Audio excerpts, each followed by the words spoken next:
जय हिंद। अभी अभी आप क्लास 9th में आए होंगे और आपके मन में बहुत सारे क्वेश्चन होंगे कि क्लास 9th की जर्नी कैसे रहेगी। देखिए, आप पढ़ कितना रहे उससे ज्यादा इंपॉर्टेंट ये है कि आपको पढ़ना क्या है। सबसे पहले आपको ये पता होना चाहिए कि हमको पढ़ना क्या है। तो क्लास 9th के अंदर मैथ से शुरुआत करते हैं। तो मैथ में हमें टोटल 15 चैप्टर पढ़ने हैं। पहला चैप्टर है नंबर सिस्टम, दूसरा चैप्टर है पोलिनोमियल, तीसरा चैप्टर है कोऑर्डिनेट ज्योमेट्री, चौथा चैप्टर है linear equation in two variable, पांचवा चैप्टर है इंट्रोडक्शन टू इंक्लूड ज्योमेट्री, मतलब ज्योमेट्री आपको देखने को मिलेगा इस चैप्टर में।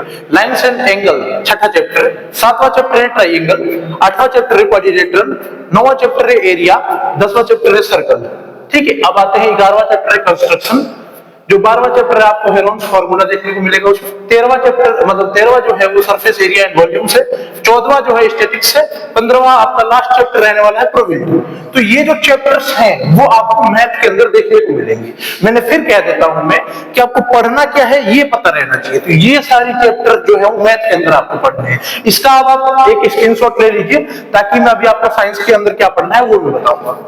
तो हम देखते हैं साइंस का। तो साइंस में जो पहला चैप्टर है वो है मैटर इन आवर सराउंडिंग, दूसरा जो चैप्टर है वो है is matter around us pure, तीसरा जो हमारा चैप्टर है एटम्स एंड मॉलिक्यूल्स, चौथा जो चैप्टर है वो स्ट्रक्चर ऑफ एटम है, पांचवा जो चैप्टर है वो the fundamental unit of life है, छठा जो है वो टिश्यू है, सातवां जो है वो मोशन है, आठवां जो है वो force and law of motion है, नौवां जो है वो ग्रेविटी है, 10वां जो है वो वर्क एंड एनर्जी है, 11वां जो है वो साउंड है, 12वां जो है इंप्रूवमेंट इन फूड रिसोर्सेज है, 13वां जो है why do we fall ill, ठीक है, 14वां जो है नेचुरल रिसोर्सेज है। देखिए एक चीज और देखिएगा, मैटर इन आवर सराउंडिंग ये बेसिक इसका स्ट्रॉन्ग रखिएगा, क्योंकि ये जब स्ट्रॉन्ग रहेगा ना तो ये जो बाकी के जो 3 चैप्टर हैं वो केमिस्ट्री के वो आपको आसानी से समझ में आ जाएंगे। जैसे matter in our surrounding is matter around us pure, atoms and molecules, structure of atom, ये जो है वो केमिस्ट्री का पोर्शन। ठीक है, अब दो जो चैप्टर हैं आपके 5th और 6th, ठीक है, पांचवा और छठा the fundamental unit of life और टिश्यू, ये जो है वो बायो का है। यही से आपका जो है वो 10th का बेस बनेगा, 11th का बेस बनेगा। इसको बहुत अच्छे से समझते हुए चलेंगे। ठीक है, the fundamental unit of life, इसमें आप सेल के बारे में पढ़ेंगे। उसके बाद छठा जो चैप्टर है वो आपका टिश्यू है। ठीक है, उसके बाद आपका जो पोर्शन है वो फिजिक्स का है। ठीक है, मोशन के बारे में आप पढ़ेंगे। ठीक है, force and law of motion के बारे में पढ़ेंगे, ग्रेविटी के बारे में पढ़ेंगे, वर्क एंड एनर्जी के बारे में पढ़ेंगे, साउंड के बारे में पढ़ेंगे और भी चीजें आप पढ़ेंगे। ठीक है, तो ये अगर आपने बेस बना लिया ना, अगर 9th में हो ये सोच रहे हो नहीं मौज मारेंगे, नहीं, अभी समय, अभी इस पे काम करो, इन चैप्टरों को मजबूती से अच्छे से पढ़ो। आप यकीन मानो आपका 10th बहुत स्मूथली जाएगा, 11th आपका स्मूथली जाएगा, 12th भी बहुत अच्छे से जाएगा। ये बेसिक है, जब बेस अटक जाता है ना तो इसीलिए नीट और जेईई में भी दिक्कत आती है। तो ये आपका 9th क्लास का साइंस का सिलेबस है। आप एक बार इसका स्क्रीनशॉट लीजिए, फिर हम आगे के सब्जेक्ट के बारे में चलते हैं। अब हम बात करें सोशल साइंस की। तो सोशल साइंस अभी तक आप एक ही बुक में पढ़ते आए होंगे, अब आपकी 4 बुकें हो जाएंगी। एक तो हिस्ट्री, दूसरा सिविक्स, तीसरा ज्योग्राफी और चौथा इकोनॉमिक। हिस्ट्री, सिविक्स, ज्योग्राफी और इकोनॉमी। ठीक है, अब हम बात करें हिस्ट्री के अंदर कितने चैप्टर है। तो हिस्ट्री के अंदर 5 चैप्टर। पहला जो चैप्टर का नाम है वो है द फ्रांस रेवोल्यूशन, दूसरा जो चैप्टर का नाम है socialism in Europe on the revolution Russia, तीसरा जो चैप्टर का नाम है Nazism and the rises of Hitler, चौथा जो चैप्टर का नाम है फॉरेस्ट सोसाइटी एंड कॉलोनियलिज्म। ठीक है, पांचवा जो चैप्टर का नाम है वो है मॉडर्न वर्ल्ड। ठीक है, वैसे ही सिविक्स की बात करें तो व्हाट इज डेमोक्रेसी पहला चैप्टर है, व्हाई डेमोक्रेसी ये क्या हुआ पहला चैप्टर हो गया। व्हाट इज डेमोक्रेसी, लोकतंत्र क्या है, व्हाई डेमोक्रेसी, लोकतंत्र क्यों है, ये कौन सा होगा पहला चैप्टर सिविक्स का। दूसरा है कॉन्स्टिट्यूशनल डिजाइन, वैसे ही तीसरा पॉलिटिक्स, चौथा है वर्किंग ऑफ इंस्टीट्यूशन, पांचवा है डेमोक्रेटिक राइट्स, मतलब डेमोक्रेसी हमारा जो लोकतंत्र है उसके क्या राइट्स है उसके बारे में बताया गया। तो ये जो बेस है, देखिए अगर एसएसटी यानी 9th क्लास की अगर एसएसटी आपने अभी से बेस बना लिया ना, 9th क्लास बहुत शिद्दत से पढ़ो, आगे चल के कोई दिक्कत नहीं होगा। आप यूपीएससी में भी अगर जाएंगे तो ये बेस है एक तरीके से, हिस्ट्री हो गया, ये इसका बेस है, सिविक्स है ये बेस है, तो बहुत काम में आएगा। इसलिए आप शिद्दत से 9th क्लास पढ़िए, चाहे आप किसी की भी प्रिपरेशन। 9th क्लास एकदम शिद्दत से, 9th क्लास में अगर आप लापरवाही करते हैं तो आपका डेफिनेटली 10th उतना अच्छा नहीं जाएगा जितना जाना चाहिए, 11th भी थोड़ा वीक चला जाएगा। 9th क्लास में आ गए हैं तो पढ़ाई शुरू करिए भाई।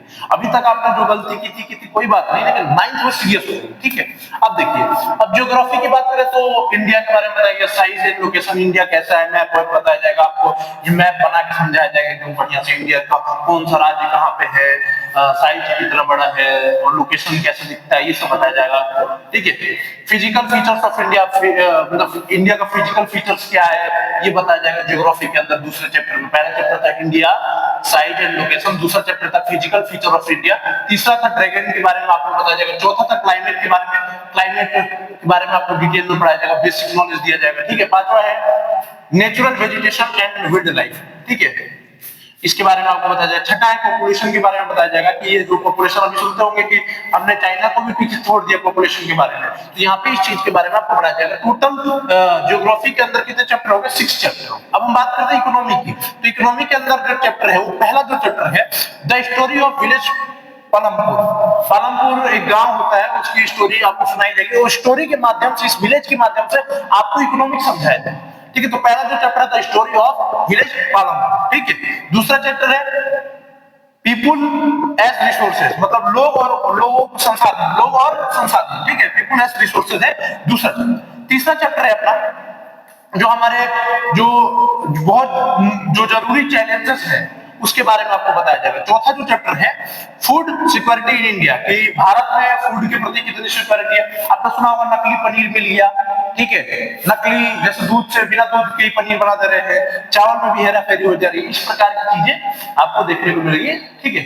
अब कुल मिला के आपको फ्रांस रिवॉल्यूशन के अंदर क्या पढ़ना है, फ्रांस के बारे में पढ़ना है कि फ्रांस में रिवॉल्यूशन कैसी आई, ठीक है, यूरोप में रिवॉल्यूशन कैसे आया, सोशलिज्म कैसे फॉर्म हुआ, ठीक है, इसमें पढ़ना है कि हिटलर कैसे थे, ठीक है, मॉडर्न वर्ल्ड कैसा था, इस सब चीजों के बारे में पढ़ना है।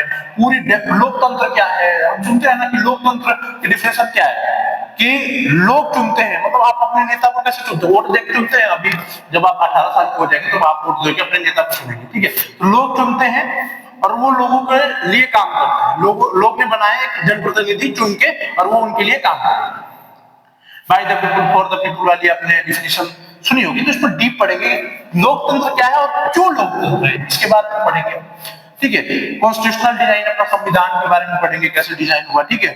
उसी प्रकार से हमारे डेमोक्रेटिक राइट्स क्या होते हैं, इसी प्रकार की चीजें इंटरेस्टिंग आप पढ़ेंगे। इसलिए एसएसटी को बोरिंग नहीं है ना, एसएसटी बोरिंग नहीं है। सामाजिक ज्ञान आपको एसएसटी पढ़ने से ही हुआ कि समाज कैसा, क्या हमारे जो इतिहास में वो क्या घटित हुआ, इतिहास से हमें सीखने को मिलता है कि जो इतिहास में गलतियां हो चुकी हैं वो हम आगे ना करें, इसलिए इतिहास भी जरूरी है, ठीक है। इसलिए सोशल साइंस को भी पढ़िए, ठीक है। ये एक स्क्रीनशॉट ले लीजिए ताकि हम आगे अपना बताएं। अब हम इंग्लिश और हिंदी का बता देंगे, उसके बाद कई जगह संस्कृत है तो उसका भी बता देंगे, ठीक है। स्क्रीनशॉट ले लीजिए। बात करते हैं इंग्लिश और हिंदी की, तो इंग्लिश को समझिए। अब आपकी 2 बुक हो जाएंगी इंग्लिश की, एक तो होगी मेन रीडर की और एक सप्लीमेंट्री रीडर की, ठीक है। मेन में आपको 9 चैप्टर होंगे, यानी कहानियां होंगी, चैप्टर होंगे, और 9 पोयम होंगे, 9 ही पोयम होंगे, मतलब यानी कविताएं होंगी, ठीक है। याद रखिए थीम वगैरह बहुत इंपॉर्टेंट होता है पोयम में, कहानी के मतलब चैप्टर क्या है, ठीक है, और चैप्टर के राइटर कौन है, ये भी बहुत इंपॉर्टेंट होता है, ठीक है। ये तो आपके हो गए 9 चैप्टर और 9 पोयम, ठीक है, किसके? मेन रीडर बुक के। अब हम बात करते हैं सप्लीमेंट्री रीडर बुक की, तो 10 तो चैप्टर होंगे उसमें, ठीक है, 10 चैप्टर होंगे उसमें, केवल 10, और ग्रामर अलग से होगा। ग्रामर में आपको राइटिंग स्किल पे ध्यान देना है, यानी डायरी एंट्री आना चाहिए, स्टोरी राइटिंग आना चाहिए, लेटर और आर्टिकल। देखिए ग्रामर को देखा, आप शुरू से ग्रामर पढ़ते आए, जैसे आपने ध्यान दिया होगा first class, second class, third class, fourth class, fifth class, sixth class, seventh class, eighth class, ninth class, ठीक है। लेकिन आपने ग्रामर उतना ध्यान से नहीं पढ़ा, फिर भी आपका कुछ ना कुछ रह जाता होगा। सब बच्चों को नहीं कह रहा हूँ, कुछ बच्चे तो बहुत अच्छे होंगे ग्रामर में, वो अपनी कमियों को यहाँ पर सुधार ले, क्योंकि आगे चलकर उनको 10th और 11th और 12th में दिक्कत ना हो, ग्रामर एकदम मजबूत कर ले, ठीक है। ये तो अपना ग्रामर का ऑप्शन है, ठीक है। अभी मैं चैप्टरों का भी नाम बताऊंगा कि ये चैप्टर है, ऐसा नहीं है कि मैं केवल ये बता के आगे देखेंगे। अब हिंदी की बात करें तो क्षितिज, गद्य और पद्य खंड, ठीक है। गद्य उसे कहते हैं, जैसे कहानी होती है तो उसे गद्य कह देते हैं, ठीक है, और कविता होती है तो उसे पद्य कह देते हैं, गद्यांश और पद्यांश, ठीक है। अब हम बात करेंगे तो कुल कितने चैप्टर होंगे, लगभग इसमें 17 पार्ट होंगे, लगभग बता रहा हूँ 17 पार्ट होंगे, ठीक है। गद्य में 9 चैप्टर होंगे और पद्य में 8 चैप्टर होंगे, ठीक है, लगभग यही होगा। अब एक और बुक होती है कृतिका कहते हैं, कृतिका, ठीक है, कृतिका की एक बुक होती है, ठीक है, उसमें 5 चैप्टर होंगे। कितने होंगे? 5। हिंदी में चितिक, ठीक है, गद्य और पद्य, कुल कितने, लगभग कितने चैप्टर होंगे? 17 पार्ट, ठीक है, जिसमें से गद्य कितना हो गया? 9, ठीक है, पद्य कितने हो जाएंगे? यानी कविताएं, ठीक है, कहानियां होगी 9 और कविताएं होंगी 8, ठीक है। अब एक और बुक होगी कृतिका, ठीक है, उसके में 5 पार्ट होंगे, ठीक है, कितने? 5, ठीक है। साथ में व्याकरण भी आएगा, जिसे व्याकरण में आपको लेखन कौशल, पत्र आएगा, अनुच्छेद आएगा, संवाद आएगा, कहानी आदि, ठीक है। आदि का मतलब यानी संज्ञा सर्वनाम भी कई बार पूछ लेता है, ठीक है, ये सब आप आदि समझ जाए, ठीक है। तो ये मोटा मोटी आपका है इंग्लिश पोर्शन में, और ये मोटा मोटी आपका हिंदी पोर्शन में। अब मैं चैप्टर का स्क्रीनशॉट ले लीजिए, ताकि हम अब चैप्टर पे चलते हैं कि इंग्लिश में ये चैप्टर है, जैसे 9 चैप्टर कौन कौन से, इसके 9 चैप्टर कौन कौन से, ये मैं बता दूंगा, ठीक है, हिंदी में बता देता हूँ। फिर कई बोर्ड में जो संस्कृत रहता है तो संस्कृत को भी देख लेंगे, उसके बाद हमारा कंप्लीट हो जाएगा। तो आप इंग्लिश स्क्रीनशॉट ले लीजिए। इसके अंदर आपको 9 चैप्टर ये पढ़ने हैं। पहला चैप्टर है द फन दे हैड, दूसरा चैप्टर है द साउंड ऑफ म्यूजिक, तीसरा चैप्टर है द लिटिल गर्ल, इसी प्रकार से चौथा चैप्टर है द ट्रूली ब्यूटी माइंड, पांचवा चैप्टर है the snake and the mirror, ठीक है, छठा चैप्टर है माय चाइल्डहुड, ठीक है। ये 9 चैप्टर इसमें आपको पढ़ना है। उसी प्रकार से पोएम के ये 9 चैप्टर है, चैप्टरों के नाम लिखे हुए हैं, ठीक है, the road not taken, wine, rain on the roof, इस प्रकार से ये 9 चैप्टर पढ़ने हैं, ठीक है। और आपकी जो दूसरी बुक है सप्लीमेंट्री रीडर की, उसमें आपको 10 चैप्टर पढ़ने हैं, ठीक है। ये रहे इन सारे चैप्टरों के नाम। तो एक एक करके इन सब चीजों को समझते हुए आगे बढ़ना है आपको। इंग्लिश भी बहुत शिद्दत के साथ पढ़ना है, ग्रामर पे भी बहुत ध्यान देना है, ताकि आगे चल के आपको कोई दिक्कत ना हो, ठीक है। ये तो कहानियां है, बहुत आसान से आपको समझ में आ जाएगा। ऐसा लग रहा होगा कि देखो इसमें 9 चैप्टर हो गए, इसमें 9 चैप्टर हो गए, इसमें 10 चैप्टर, बहुत ज्यादा चैप्टर हो गए। धीरे धीरे आप, एक साल है आपके पास, बढ़िया से हर चीज को लेके चलिएगा, हो जाएगा, ठीक है। तो ये रहे आपके इंग्लिश के चैप्टर्स। आप एक बार इसका स्क्रीनशॉट ले लीजिए, फिर हम हिंदी पे चलते हैं। हिंदी में जो गद्य खंड के अंदर आप पढ़ेंगे, उसमें 9 चैप्टर आपको गद्य खंड के अंदर पढ़ने हैं, वो 9 चैप्टर ये रहे, ठीक है। और पद्य खंड के अंदर आपको जो चैप्टर पढ़ने हैं, यानी कविताएं, वो 8 चैप्टर पढ़ने हैं, वो 8 चैप्टर ये रहे, ठीक है। और कृतिका में आपको 5 चैप्टर पढ़ने हैं, जैसे इस जल प्रलय में, मेरे संग की औरतें, दूसरा चैप्टर हो गया, तीसरा चैप्टर हो गया रीढ़ की हड्डी, ठीक है। पांचवा चैप्टर थोड़ा सा मजेदार है, किस तरह आखिरकार में हिंदी में आया, किस तरह आखिरकार में हिंदी में आया, ठीक है। ये हो गए आपकी 5 चैप्टर कृतिका के, ठीक है। ये आपके पद यानी कविताएं, ठीक है, हो गए 8, ठीक है। बच्चे काम पे जा रहे हैं, आपको देखने को मिलेगा, सामाजिक ज्ञान मिलेगा इस सब कविताओं से आपको, ठीक है। और देखिए अब गद्य खंड में 2 बैलों की कथा वगैरह वगैरह है, 9 चैप्टर, ठीक है। तो कुल मिला के गद्य खंड के कितने चैप्टर हैं? ये है 9 चैप्टर रहे, ठीक है।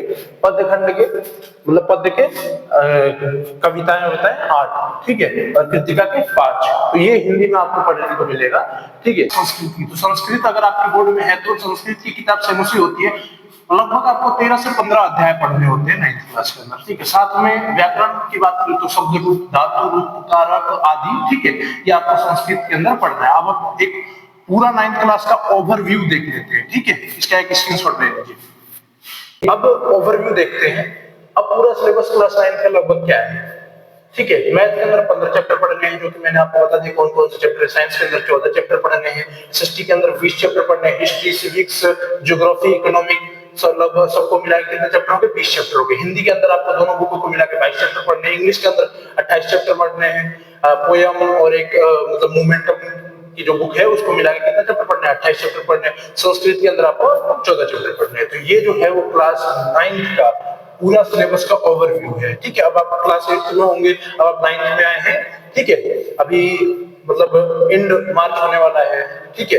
तो आप इस चीज को ध्यान से समझे। और देखिए आप कितना पढ़ते हैं उससे ज्यादा जरूरी है कि आपको पढ़ना क्या है। सिलेबस है, आपको पता है ये चीजें पढ़नी है, रगड़ के पढ़िए और 9th क्लास को एकदम स्ट्रॉन्ग बनाइए, ताकि बेस अगर स्ट्रॉन्ग रहेगा ना तो बहुत मजा आएगा, आपको कभी दिक्कत नहीं होगी। 9th लेवल में कभी दिक्कत नहीं होगी। 9th कमजोर पड़ गया तो 10th और 11th में दिक्कत होनी, इसलिए जय हिंद और मन लगा के पढ़िए। जय हिंद।